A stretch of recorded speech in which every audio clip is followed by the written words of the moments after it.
திருநாவுக்கரசர். சைவ சமய குருமார்களிலே திருநாவுக்கரசர். சைவ சமய குருமார்களிலே அப்பர் சுவாமிகள் தனி சிறப்பு வாய்ந்தவர். மத வேறுபாடுகளை நீக்கி சமத்துவத்தை இந்த சமுதாயத்திலே நிலைநாட்டியவர். தமிழ் தொண்டோடு கோயில் திருத்தொண்டும் செய்து காட்டியவர். திருநாவுக்கரசரின் திருத்தொண்டையும் அவரின் வாழ்க்கை வழியும் நாம் பின்பற்றி நடப்பதே அவருக்கு நாம் செய்யும் வழிபாடாகும். இத்தகைய பெருமைக்குரிய அப்பர் சுவாமிகள் அவதரித்த நாடு திருமுனைப்பாடி. ஊர் பன்ருட்டிக்கு அருகே உள்ள திருவாமூர். அவருடைய பெருமைமிக்க பெற்றோர்கள் புகழனாரும் மாதினியாரும், ஆசைக்கு ஒரு பெண்ணாக திலகவதியாரும், ஆஸ்திக்கு ஒரு மகனாக மருள் நீக்கியாரும் அவதரித்தனர்.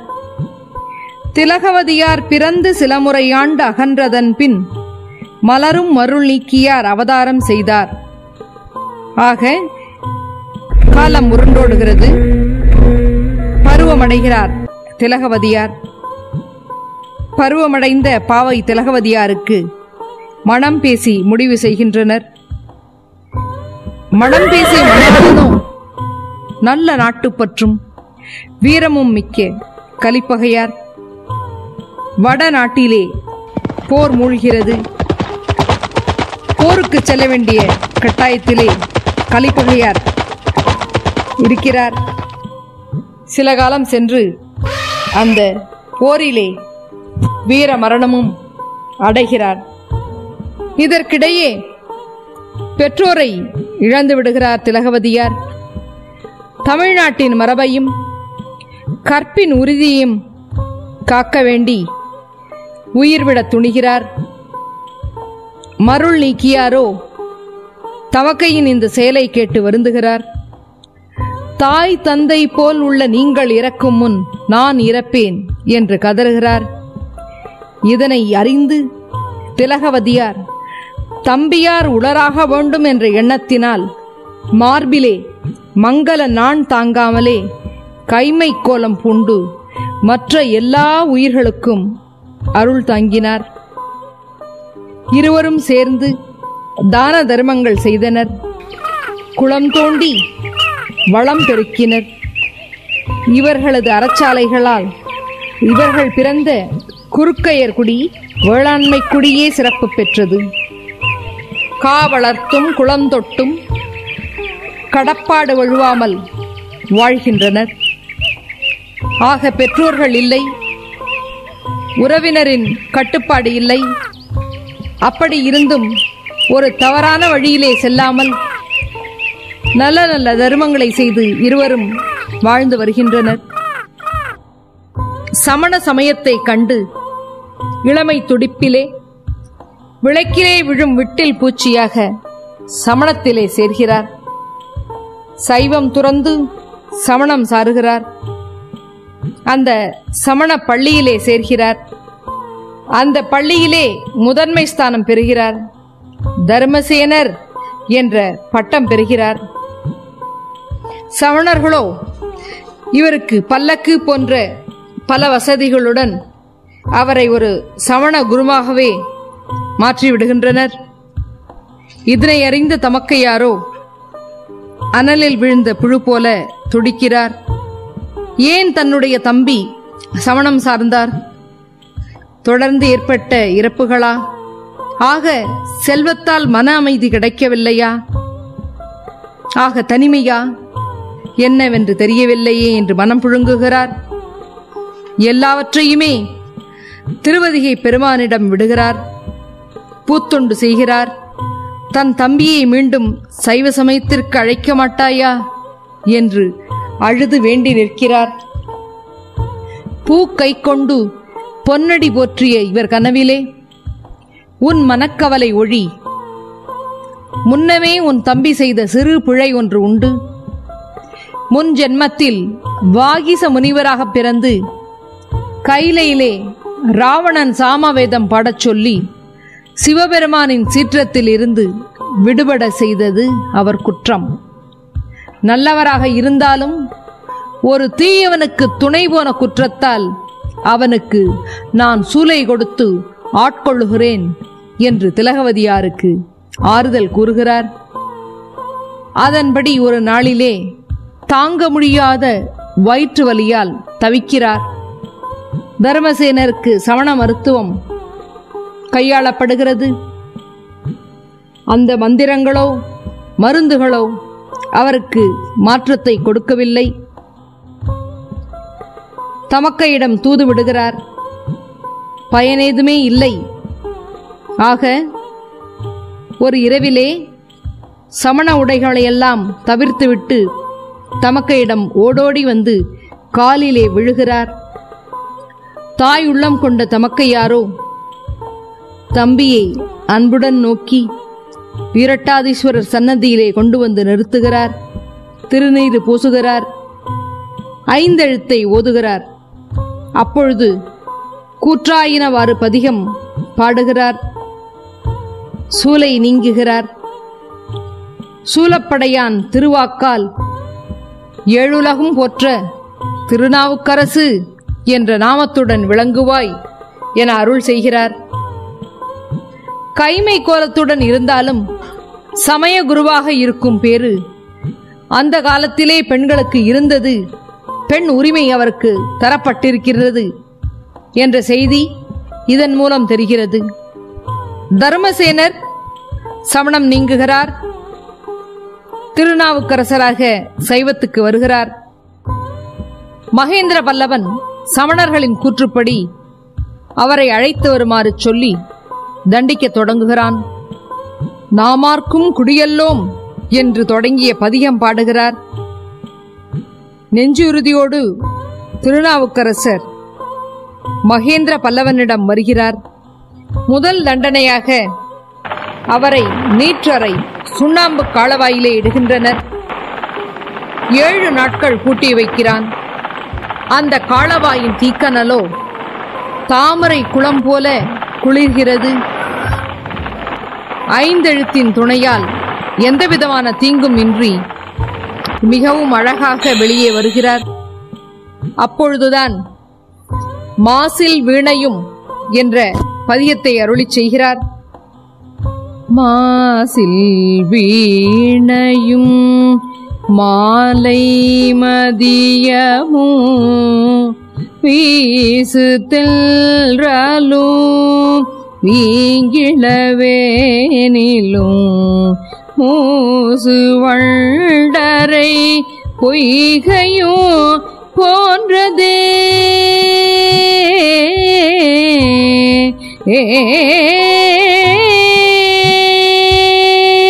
மூசு வண்டரை பொய்கையும் போன்றதே ஈசல் எல்தை இணையடி நீழலே ஈசல் எல்தை இணையடி நீழலே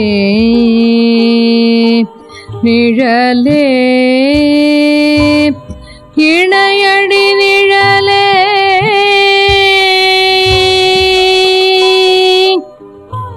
இதில் மீண்டு வந்த நாவுக்கரசரை சமணர்கள் இவன் நம் மந்திரத்தை கற்று வைத்தவன், நம் மந்திரத்தால் பிழைத்து விட்டான்,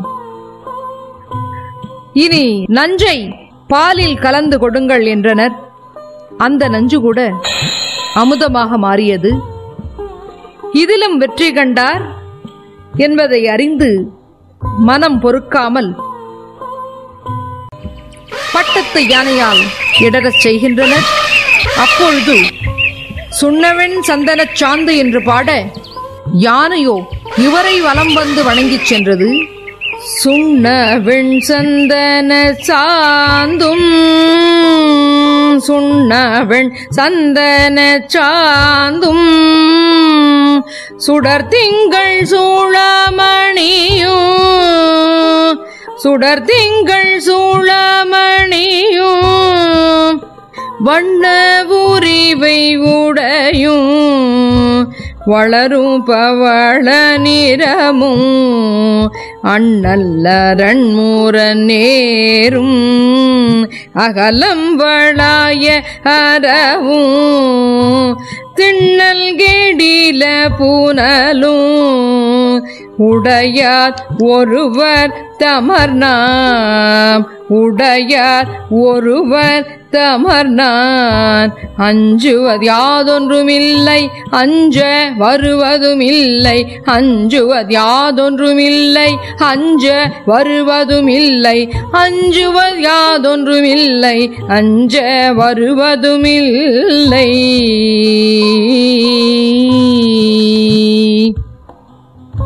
இவரை சுற்றி வந்த யானை அவரை வணங்கி வலம் வந்து செல்கிறது. இதனை கண்ட சமணர்கள் இவரை என்ன செய்வது என்று நினைத்து மகேந்திர மன்னனின் ஆணையால் கருங்கல்லிலே இவரை கட்டி நடுக்கடலிலே சென்று விடுகின்றனர். அப்பொழுது கூட நீலகண்டனை நீள நினைந்து ஐந்தெழுத்தை ஓதி வரும் நாவரசர் நல்லன் நாமம் நவின்று உயர்ந்தார். கல்லோ தெப்பமாக மாறியது.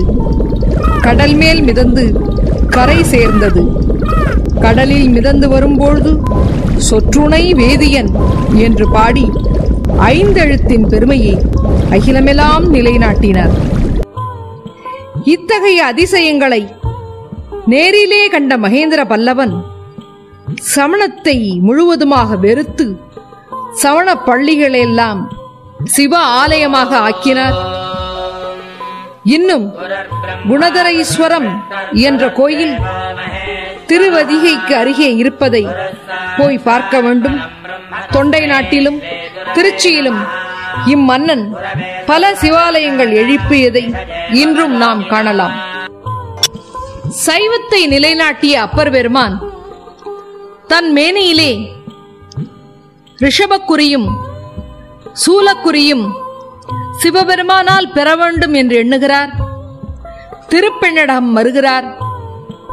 சுடர்கொழுந்து ஈஸ்வரனை கண்டு தொழுகிறார், அழுகிறார். என்ன ஆச்சரியம்! அவர் கேட்டது கிடைக்கிறது. தன் மேனியிலே சிவ சின்னத்தை ரிஷபக்குறியும் சூலக்குறியையும் பெறுகிறார். அப்பொழுது பாடிய பாடல்தான் பொன்னா திருவடிக்கு ஒன்று உண்டு விண்ணப்பம் போற்றி செய்யும் என்னாவி காப்பதற்கு இச்சையுள்ளேல் இருங்கூற்றகல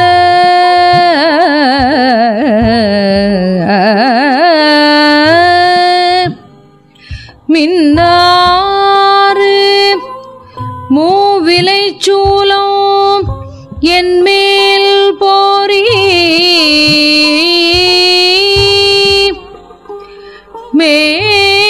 மேவுகொண்டல் துன்னார் கடந்தையுள் தூங்கானை மாட சுடர்கொழுந்தே துன்னார் கடந்தையுள் தூங்கானை மாட சுடர்கொழுந்தே சுடர்கொழுந்தே சுடர்கொழுந்தே ஏ ஏ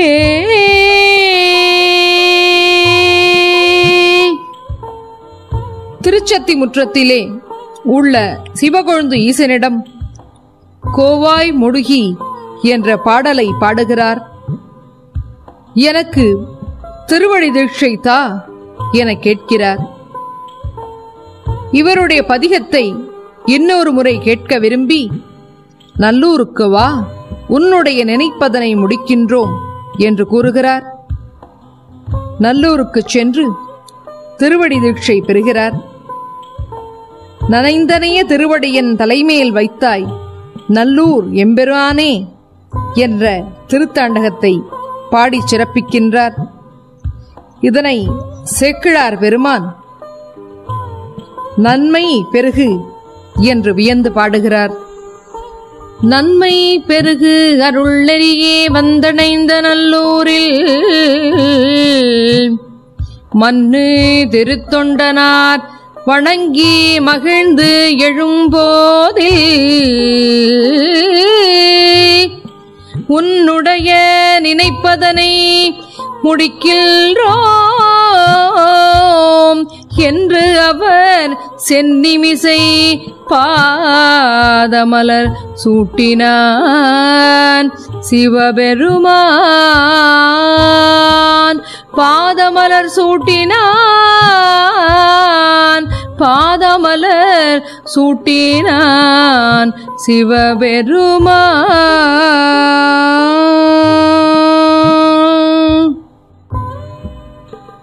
அப்பர் பெருமான் தல யாத்திரையை மேற்கொள்கிறார். கையிலே உழவாரத்தை வைத்துக்கொண்டு திருத்தொண்டு செய்தும் வாயினாலே தேவார பதிகங்களை பாடிக்கொண்டும் தலங்கள் தோறும் சென்று இறைவனை வணங்குகிறார். தில்லைக்கு வருகிறார். திருவருளை நினைத்து தில்லைக்கூத்தனை வழிபடுகிறார். என்று வந்தாய் என்று இறைவன் கேட்பது போல் இருந்ததாம். அத்தா உன் ஆடல் காண்பான் அடியேன் வந்தவாறு என்று விடை கூறுவது போல பாடி பரவினார். திருஞான சம்பந்தர் ஞானப்பால் உண்ட அதிசயத்தை கேட்டறிந்து அவரை கண்டு வணங்கி மகிழ வேண்டும் என்று சீர்காழி செல்கிறார். வயதிலே பெரியவரான நாவுக்கரச பெருமான் தன்னை காண வருகிறார் என்று அவர் வருகையை அறிந்து சம்பந்தர் மகிழ்ந்து வரவேற்று அப்பரே என்று அவரை அழைத்து வணங்குகிறார். அவரும் அடியேன் என பணிகிறார். பல நாட்கள் தங்கி இருவரும் அளவளாவி மகிழ்கின்றனர். பல தலங்களுக்கு சென்று வணங்கிவிட்டு நாவுக்கரச பெருமான் தஞ்சை மாவட்டத்திலே உள்ள திருப்பழனம் செல்கிறார். திருப்பழனத்துக்கு அருகே திங்களூர் என்ற தலம் இருக்கிறது. இந்த காலம் போல எந்தவித வசதியும் இல்லாத அந்த காலத்திலே ஒரு இன்டர்நெட்டோ தொலைக்காட்சியோ தொலைபேசியோ இல்லாத அந்த காலத்திலே அப்பரின் புகழ் அகில உலகமெல்லாம் எட்டியது. அந்த திங்களூரிலே வாழ்ந்த அப்போது அடிகள் எப்பொழுதும் அஞ்சி போய் கலிநெலிய அழலோம்பும் அப்பூதி என்றபடி நாள்தோறும் நாடு உயர வேண்டும், மழை பொழிய வேண்டும் என்ற பொது நலத்துக்காக வேள்விகள் செய்து வந்த வித்தகர். இவரது பெருமையை கேட்டு அறிந்து அவரை காணாமலே இவரை ஒரு சிவனாகவே பாவித்து அவர் மேல் தீரா காதல் கொண்டு தன் பிள்ளைகளுக்கும் அன்ன சத்திரங்களுக்கும் சோலைகளுக்கும் கல்வி கூடங்களுக்கும் மருத்துவமனைகளுக்கும் படி போன்ற அளக்கும் கருவிகளுக்கு கூட திருநாவுக்கரசர் என்ற பெயரை வைத்தார். மேலும் தன்னுடைய 2 குழந்தைகளுக்குமே மூத்த திருநாவுக்கரசு இளைய திருநாவுக்கரசு என்று பெயரிட்டு மகிழ்ந்தார். கால்நோக தலங்களெல்லாம் சென்று இறைவனை பாடி உழவார தொண்டு செய்து வந்த திருநாவுக்கரச பெருமான் அந்த காட்சியை காண்கிறார். எப்படி? தன் பெயர் இருப்பதை, எல்லா இடங்களிலுமே தன் பெயர் இருப்பதை கண்டு வியந்து போகிறார். அவர்தான் நாவுக்கரச பெருமான் என அறிந்து கொண்டு அவரை வணங்கி மகிழ்கிறார். அப்பூதியடிகள் திருநாவுக்கரசரை கண்டு வணங்கி விருந்து படைக்க எண்ணி தன்னுடைய மகன் மூத்த திருநாவுக்கரசரை இலை கொண்டு வரச் சொல்கிறார். நல்ல தாய் தந்தை இட்ட கட்டளையை ஏற்ற மகன் இலையை அறிந்து கொண்டு வர ஓடுகிறான். அப்பொழுது அந்த இலையிலே இருந்த ஒரு பாம்பு அவனை தீண்டுகிறது. கடமையை முடிக்க வேண்டும் என்று எண்ணி அந்த குழந்தை அந்த இலையை எடுத்துக்கொண்டு மிக வேகமாக ஓடிச் சென்று தாயின் கையிலே கொடுத்துவிட்டு கீழே விழுந்து இறந்து விடுகிறான். தாய் தந்தை இருவருமே அந்த சவத்தை மறைத்து வைத்துவிட்டு கொல்லையிலே ஒரு பாயிலே அந்த உடம்பை சுற்றி வைத்துவிட்டு எதுவுமே நடக்காதது போல இலையிலே உணவு பரிமாறுகின்றார்கள். கோவிலுக்கு சென்று வந்துவிட்ட அப்பர் பெருமான், குழந்தையை கூப்பிடுங்கள், பிரசாதம் கொடுக்க வேண்டும் என்று கேட்ட பொழுது அவன் இங்கு உதவான் என்று கூறுகிறார்கள். அப்பொழுது உண்மையை அறிந்த நாவுக்கரசர் மனம் பதைவதைத்து அந்த பையனின் உடலை எடுத்துக்கொண்டு திருக்கோயிலுக்கு செல்லுகிறார். ஒன்று கொலாம் என்ற அற்புத பதிகம் பாடுகிறார். பையனின் விடம் நீங்கி உயிர் பெற்று எழுகிறான். அப்பொழுது பாடிய பதிகம்தான் ஒன்று கொலாம்.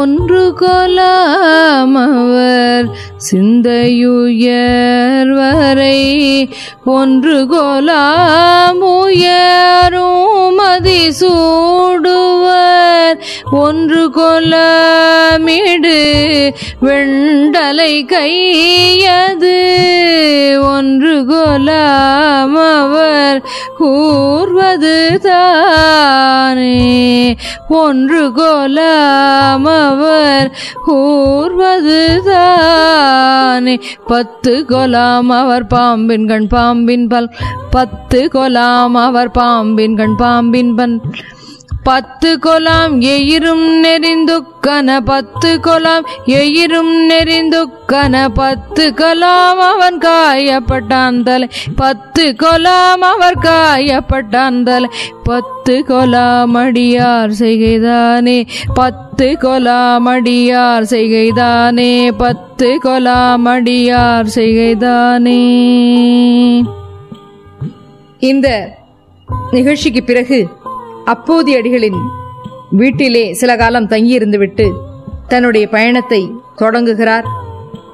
திருவாரூர் சென்று தியாகராஜரை வணங்கி முருகநாயனாரை திருப்புகலூரிலே சென்று அவருடைய திருமடத்திலே தங்கியிருந்துவிட்டு திருஞான சம்பந்த பெருமானை கண்டு மகிழ்கிறார்.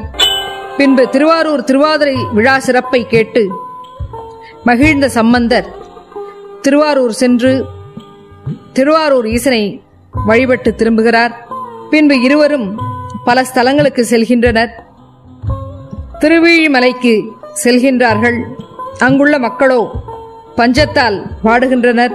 ஆக இறைவன் அப்பர் சுவாமிகளுக்கும் திருஞான சம்பந்தருக்கும் ஆளுக்கொரு படிக்காசு தருகிறார். இதுதான் தருணம் என நினைத்து நாவரசு பெருந்தகையின் திருத்தொண்டின் பெருமையை உலகிற்கு உணர்த்த வேண்டும் என்று நினைத்த இறைவன் அப்பரடிகளுக்கு மட்டும் வட்டமின்றி நல்ல காசை தருகிறான். அந்த காசை கொண்டு உடனடியாக அப்பர் பெருமானின் மடத்திலே உணவு தயாராகிறது. திருஞான சம்பந்தர்க்கோ வட்டமுறிய காசை கொடுக்கிறார்.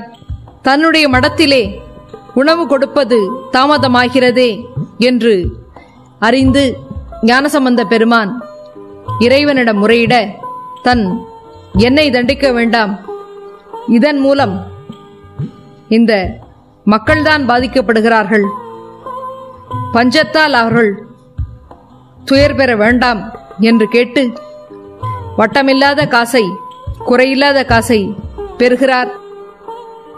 அப்பரடிகளுடைய திருத்தொண்டின் சிறப்பை உழவாரப் பணியினால் குற்றமில்லாத காசை அவர் பெறுகிறார் என்று அறிந்து அவரை மனமாற வணங்குகிறார். பின்னர் இருவரும் சேர்ந்து திருமறை காட்டுக்கு செல்கின்றனர். அங்கு வேதங்களால் நீண்ட காலமாக அந்த கோவிலின் திருக்கதவு அடைபட்டு இருக்கின்றது. அந்த ஊர் மக்கள் எல்லாம் அந்த மதில் சுவரிலே ஒரு வாசலை உண்டாக்கி கொண்டு அதன் வழியாக சென்றுதான் இறைவனை வழிபட்டு வருகின்றார்கள். இந்த உண்மையை உணர்ந்த அப்பர் பெருமானும் சம்பந்த பெருமானும் அந்த திருக்கதவை திறக்க வேண்டும் என்று முடிவு செய்கின்றனர். சம்பந்தரின் விருப்பப்படி அப்பர் பெருமான் பண்ணின் நேர்மொழியாள் என்ற பதிகம் பாடுகிறார். அந்த பதிகத்தின் முடிவிலே 10 பாடல்களுக்கு பிறகு கதவு திறந்து விடுகிறது. பரமனை கண்டு தரிசிக்கின்றனர். பின்னர் சம்பந்த பெருமான் ஒரு பாடல் பாடுகிறார். சம்பந்த பெருமான் பாடிய பின்பு அந்த கோயிலின் திருக்கதவம் சாத்திக் கொள்கின்றது. அன்று இரவு இருவரும் தூங்கிக் கொண்டிருக்கும் பொழுது சிவபெருமான் அப்பரடிகளின் கனவிலே தோன்றி வாய்மூருக்கு வா என்று கூற, தன் கனவிலே காட்டிய திருக்கோலத்தோடு இறைவன் முன்னே செல்ல அப்பரடிகள் அவர் பின்னே செல்கிறார். சிறிது நேரம் கழித்து சம்பந்த பெருமானும் அப்பர் பெருமானை தேடிக்கொண்டு அவர் சென்ற வழியிலே செல்கிறார். இறைவன் மறந்து அருளிய நிலையிலே அப்பரடிகள் திருஞான சம்பந்தருக்கு காட்சி அருளுமாறு இறைவனை வேண்டி பாட, திருஞான சம்பந்த பெருமானும் காண வேண்டும் என்று அவருக்கும் காட்சி கொடுத்து மகிழ்ந்தார். அவர் தாம் கண்டு அப்பருக்கு காட்டி மகிழ்ந்தார். வாய்மூருக்கு பிறகு மதுரையிலே சைவத்தை நிலைநாட்ட பாண்டிமாதேவி சம்பந்த பெருமானை அழைத்து வர தூது விடுகிறார். நாள்களும் கோள்களும் சரியில்லை, இப்பொழுது செல்ல வேண்டாம், சமணர்கள் மிகவும் கொடுமையானவர்கள், சிறுபிள்ளையான நீங்கள் சென்றால் துன்பம் ஏற்படும் என்று கூறுகிறார். அதனையெல்லாம் மறுத்துவிட்டு அவரை வணங்கி கோளறுபதிகம் பாடிவிட்டு மதுரையை நோக்கி செல்லுகின்றார் திருஞான சம்பந்த பெருமான். அதற்கு பிறகு திருநாவுக்கரசர் திருநாகை, கோகரணம் முதலிய தலங்களுக்கு சென்றுவிட்டு திருப்பழையாறு வருகிறார். அங்கு சவணர்கள் வடதளி என்னும் இடத்திலே சிவலிங்க திருமேனியை மறைத்து வைத்துள்ளார்கள். இதனை அறிந்து கொள்கிறார். நான் இறைவனை கண்டு தொழுத பின்பே இங்கிருந்து அகல்வேன் என்று ஒரு சத்தியாகிரகத்தை மேற்கொள்கிறார். ஒரு உண்ணா நோன்பு தொடங்குகிறது. இறைவனோ அரசரின் கனவிலே சென்று இந்த நிலையை உணர்த்துகிறான். அரசன் முயன்று சமணர்களின் சூழ்ச்சியை அறிந்து கொண்டு சிவலிங்க திருமேனி வெளியேறுமாறு செய்கிறான். நாட்டிலே சமணராட்சி கேட்டை உண்டாக்கியது. பழையாற்றில் உள்ள சிவாலய கோபுரத்தை மறைத்தனர், விமானத்தை மாற்றினர், கதவை பூட்டினர், சமணப்பள்ளியாக மாற்றினர். மக்கள் சிவ வழிபாடின்றி தவித்தனர். கொடுமையை அறிந்த அப்பர் பெருமான் மனம் கொதித்து அங்கமர்ந்து உண்ணாவிரதம் தொடங்கினார். ஆளும் மன்னன் கனவிலே தோன்றி சிவலிங்க திருமேனி வெளிப்படும்படி நீ கோயிலை திறந்துவிடு என்று அப்பர் உண்ணாவிரதத்தை முடித்துவை என்கிறார். மன்னன் சைவனானான். சமணர்களை ஊரை விட்டு ஓடச் செய்தான். நாவரசரால் சிவதீட்சை பெற்றான். திருநீர் அணிந்தான்.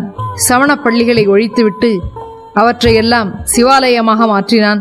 அதன் உள்ளே உள்ள சிவலிங்க தரிசனம் செய்த அப்பர் பெருமான் பாடியதுதான் நீதியை கெட என்ற திருப்பதிகம். நீதியே கெட நில்ரமணேயுணு, நீதியே கெட நில்ரமணேயுணு, சாதியே கெடுமா செய்த சங்கர், சாதியை கெடுமா செய்த சங்கரன், ஆதியை பழையாறை வடதளி, ஆதியை பழையாறை வடதளி, சோதியை தொழுவார் துயர் தீருமே, சோதியை தொழுவார் துயர் தீருமே, சோதியை தொழுவார் துயர் தீருமே, சோதியை தொழுவார் துயர் தீருமே. இன்று உலகம் போற்றும் உத்தமர் காந்தியடிகளின் சத்தியாகிரகம், உண்ணா நோன்பு போராட்டம் ஆகியவற்றுக்கு திருநாவுக்கரசு பெருமானே வித்துட்டுள்ளார் என்று நினைத்து நாம் பெருமைப்பட முடியும். திருநாவுக்கரசு பெருமான் கொதிக்கும் வெயிலிலே அடியார்களுடன் திருப்பைஞ்சிலி என்ற தலத்திற்கு செல்ல நினைக்கிறார். பாதையோ மிகவும் கடுமையான கல்லும் முள்ளும் நிறைந்த காட்டுப்பாதை. தாகம் தணிக்க தடாகமும் இல்லை, பசி தீர சோறும் இல்லை. என்ன செய்வார்? அடியார் பொசித்திருக்க ஆண்டவர் பொறுப்பாரோ? தாயினும் சாலப்பறிந்து உருமாறி சோற்றையும் நீரையும் கொடுக்கின்றார். காட்டிலே வேடம் தாங்கி வந்த கடவுள் மறைகிறார். பசி போக்கி தாகம் தீர்த்த பரமனல்லவா என வியப்படைகிறார். சிவனே சிவனே என ஓலமிடுகிறார். அதே வேடத்தில் வந்த ஆண்டவன், ஐயா நீர் எங்கு செல்கிறீர் என்று கேட்க, நான் திருப்பைஞ்சிலி செல்கிறேன் என்று கூற, அப்பர் சுவாமிகள் நானும் அங்குதான் செல்கின்றேன் என்று அழைத்து கோவிலுக்குள்ளே சென்று மறைந்து விடுகிறார். அப்பொழுது அப்பர் பெருமான் உளமுருகி உவந்து பாடியதுதான் காருலா மலர் என்ற தேவாரம். காருலா மலர் கொள்றையந்தாரில்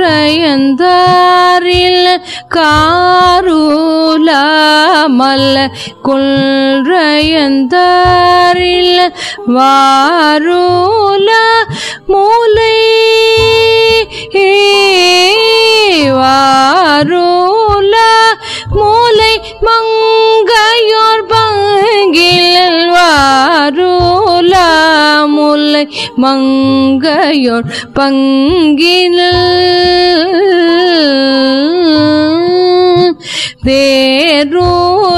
தேருலாம்பொழில் சூழ்ந்த பஞ்சிலிய தேருலாம்பொழில் சூழ்ந்த பஞ்சிலிய ஹார்கில ஹாமுதை ஹார்கில ஹாமுதை அடைந்து மேலே ஹார்கில ஹமுதை அடைந்து மினே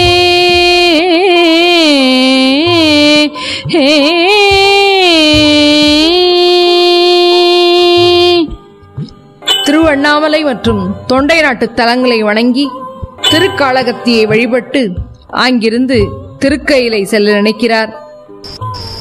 காடுகள், மலைகள், ஆறுகள் இவற்றையெல்லாம் கடக்கிறார். காசியிலே சென்று விஸ்வநாதரை வழிபடுகிறார். பயணம் தொடர்கிறது. 81 வயது நிறைந்த திருநாவுக்கரசு பெருமான் உடல் தளர, கால் தடுமாற, ஆனால் உள உறுதியுடன் திருக்கயிலை நோக்கி செல்கிறார். சில தூரம் சென்ற பின்பு கால்கள் செயலிழக்கின்றன, கைகளும் செயலிழக்கின்றன. வேறு வழியில்லாமல் ஆனால் உள்ள உறுதியுடன் மார்பால் மலை மேலே தவழ்ந்து செல்கிறார். மார்பிலும் குருதி வழிகிறது, எலும்புகள் தெரிகிறது. பின்னர் முதுகாலே மேலே நோக்கி தவழ்ந்து செல்கிறார். அப்பொழுது எம்பிரான் ஓர் வேதியர் வடிவம் தாங்கி வருகிறார்.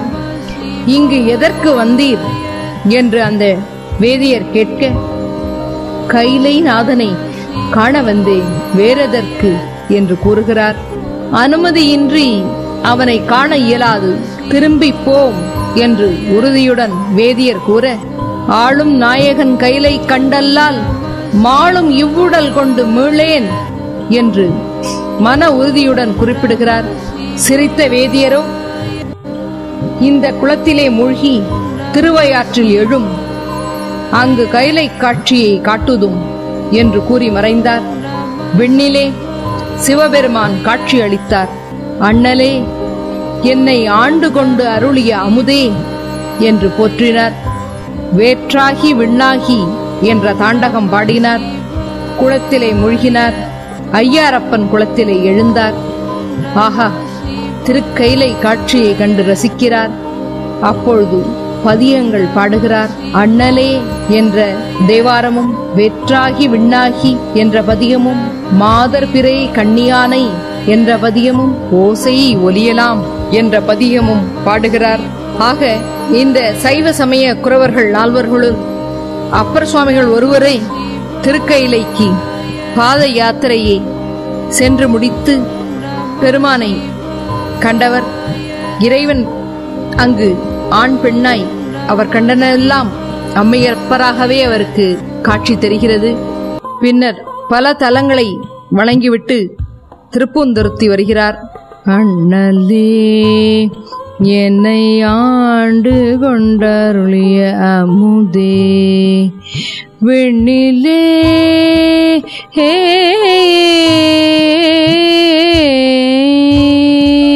விண்ணிலே மறைந்தருள் பூரி வேதநாயகனே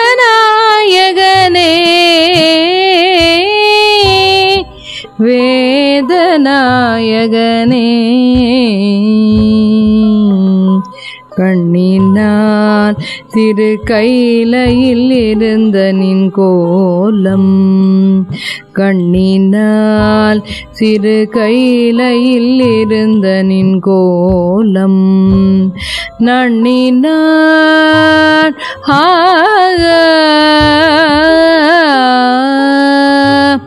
நன்னினான் தோழ நயந்தருள் புரியன நவில்றார் நயந்தருள் புரியன நவில்றார்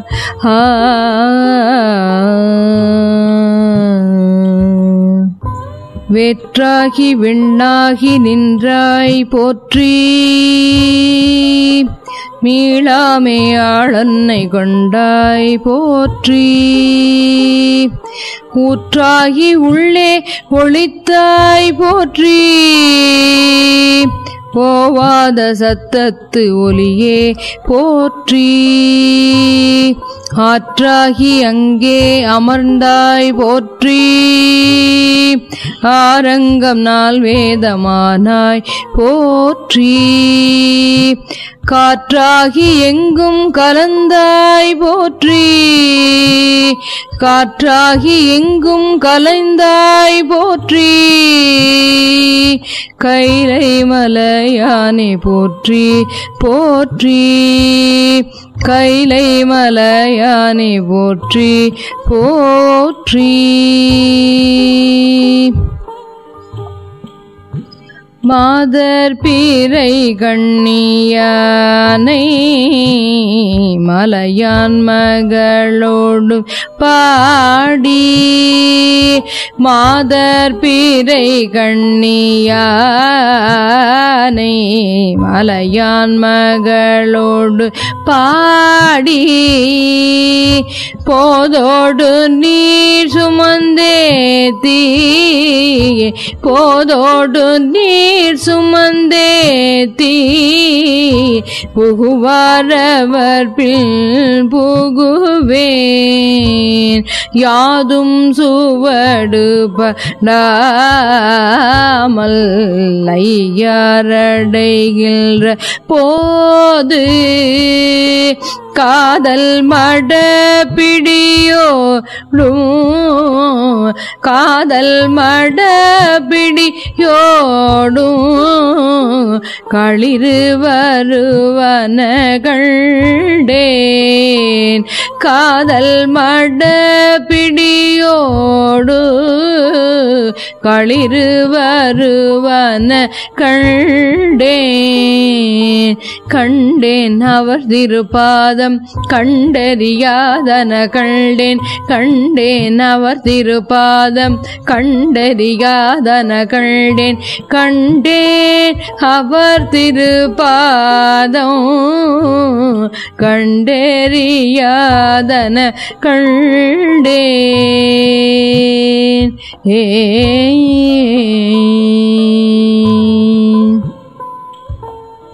ஓசை ஒலியெல்லாம் மானாய் நீயே ஓசை ஒலியெல்லாம் ஆனாய் நீயே உலகுக்கு ஒருவனாய் நின்றாய் நீயே வாசமலரெல்லாம்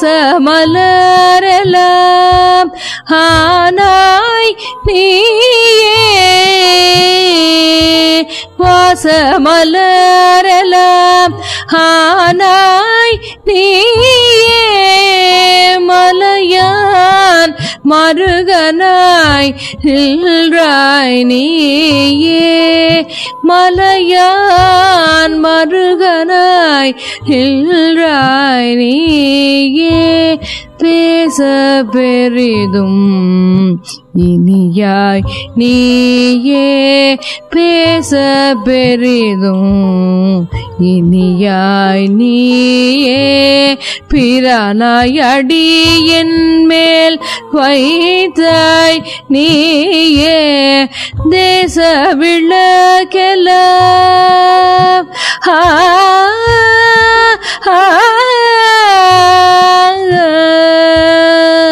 தேச விளக்கெல்லாம் ஆனாய் நீயே திருவையார் அகலாத செம்பொற் சோதி திருவையார் அகலாத செம்பொற் சோதி செம்பொற் சோதி செம்பொற் சோதி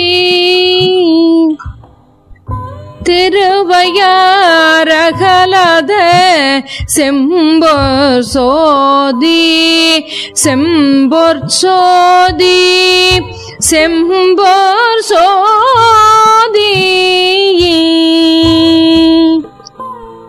பதியங்களை பாடிவிட்டு பல தலங்களை வணங்கிவிட்டு திருப்பூந்துருத்திக்கு வருகிறார். அங்கே மடம் அமைத்துக் கொண்டு எம்பிரானுக்கு தொண்டு செய்து கொண்டு இறைவனை வழிபட்டுக் கொண்டு இருக்கிறார்.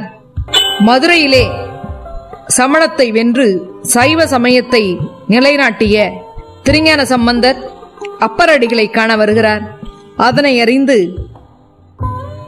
அப்பர் சுவாமிகளோ ஒருவரும் பார்க்காதபடி அடியார் கூட்டத்துக்குள்ளே புகுந்து பல்லக்கை தானும் தன் தோளிலே சுமந்து வருகிறார். ஒரு குறிப்பிட்ட தூரம் வந்த பிறகு அப்பரடிகளை காணாத சம்பந்தர் அப்பர் எங்குற்றார் என குழைய வரும் அடியார்களை கேட்க, உன்னடியேன் உம்மடிகள் தாங்கி வரும் பெருவாழ்வு பெற்று இங்குற்றேன் என்று கூறுகிறார். பதவதைத்து போன சம்பந்த பெருமான் பல்லக்கிலிருந்து கீழே இறங்குகிறார். அவர் அடி வணங்குகிறார். இருவரும் திருப்பூந்துருத்தியிலே சில காலம் தங்கி மகிழ்கின்றனர். பின்பு அப்பரடிகளோ மதுரை சென்று ஈசனை வணங்கி பாண்டி நாட்டு தலங்களை எல்லாம் வணங்கிவிட்டு திருப்புகலூருக்கு வருகிறார். இறுதியாக தாம் செய்து கொண்டு வந்த கோயில்கள் தோறும் உழவார பணியை திருப்புகலூரிலும் செய்து வருகிறார். அப்பொழுது சிவபெருமான் இவரது உள்ளத்து உறுதியை உலகிற்கு உணர்த்த வேண்டும் என்று திருவுளம் கொள்கிறார். அவர் தொண்டு செய்து கொண்டு வரும் உழவாரத்திலே பொன்னும் மணிகளும் நவரத்னங்களையும் தோன்ற செய்கிறார். கேடும் ஆக்கமும் கெட்ட திருவினர் ஓடும் செம்பொன்னும் ஒக்கவே நோக்குவார் என அவற்றை வெறும் கற்களாகவே தூக்கி எறிகிறார். அடுத்து தேவலோக பெண்களை, ரம்பை, ஊர்வசி போன்ற தேவ மாதர்களை அவர் முன்னே கொணருகிறார். அவர்களை ஆடச் செய்கிறார். திருத்தொண்டிலே நாட்டமும் சிவபெருமான் திருவடிக்கே தன் எண்ணமும் என்ற நெஞ்சுரம் கொண்ட அப்பர் சுவாமிகளின் மனம் இதையெல்லாம் கண்டு சிதையவில்லை. அவர் பணியிலே கண்ணாக இருக்கிறார். திருப்புகலூர் ஈசன் இவரது திண்ணிய செயலை கண்டு மகிழ்கிறார். நாவுக்கரசரோ தாம் இங்குதான் முக்தி பெற வேண்டும் என்று எண்ணுகிறார். அன்பர்களின் கருத்தறிந்து முடிப்பவரல்லவோ நம் ஈசன். அவர் முன்னே சிவப்பேரொளியை காட்டினார். இவரோ எண்ணுகேன் என் சொல்லி என உளமுருகி பாடுகிறார். சித்திரை சதய நாளிலே பேரொளியுடன் இறைவனுடன் கூடினார். எண்ணுகேன் என் சொல்லி எண்ணுகேனோ எம்பெருமான் திருவடியே எண்ணினல்லால் கண்ணிலேன் மற்றோர் களைகண்ணில்லேன் கழலடியே கை தொழுது காணினல்லால் உன்னுள்ளே 9 வாசல் வைத்தாய் ஒக்க அடைக்கும் போது உணரமாட்டேன் புண்ணியா உன்னடிக்கே போதுகின்றேன். புண்ணியா உள்ளடிக்கே போதுகின்றேன். பூம்புகலூர் மேவிய புண்ணியனே, பூம்புகலூர் மேவிய புண்ணியனே, புண்ணியனே மேவிய புண்ணியனே, பூம்புகலூர் மேவிய புண்ணியனே. திருநாவுக்கரசர் இவ்வுலகிலே வாழ்ந்த காலம் 7ஆம் நூற்றாண்டு. 81 வயது வரை வாழ்ந்தவர்கள். அவர்கள் நமக்கு காட்டி அருளியது தொண்டு நெறி.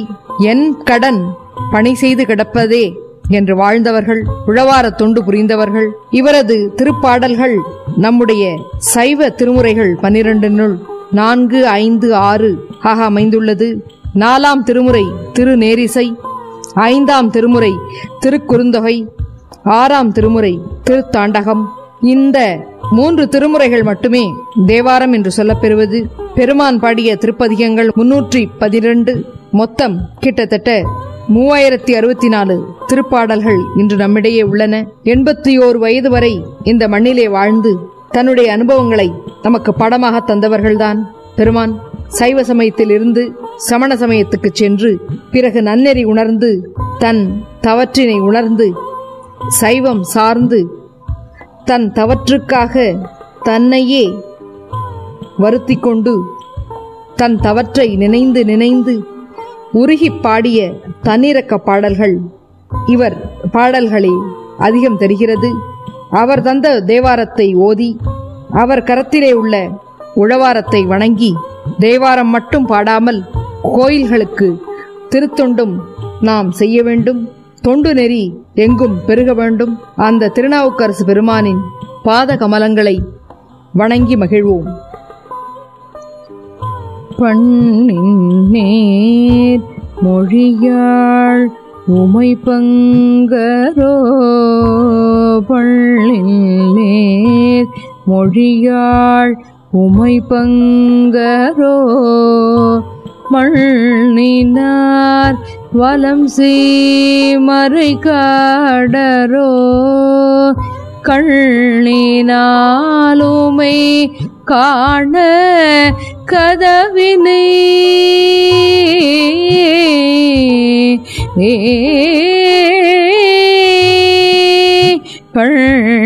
கண்ணினாலுமை காண கதவினை திள்ளமாக திறந்தருள் செய்மினே, செய்மினே அருள் செய்மினே, திறந்தருள் செய்மினே.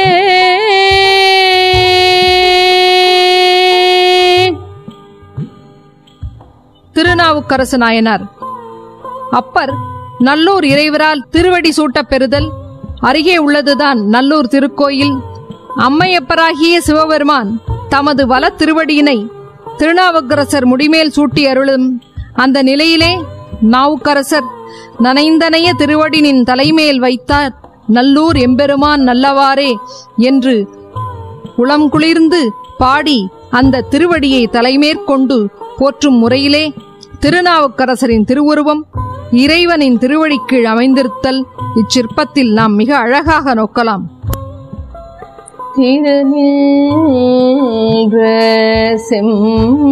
செம்மையே செம்மையா கொண்ட திருநாவு கரையல்தல் அடியார்க்கும் அடியேன் அடியார்க்கும் அடியேன்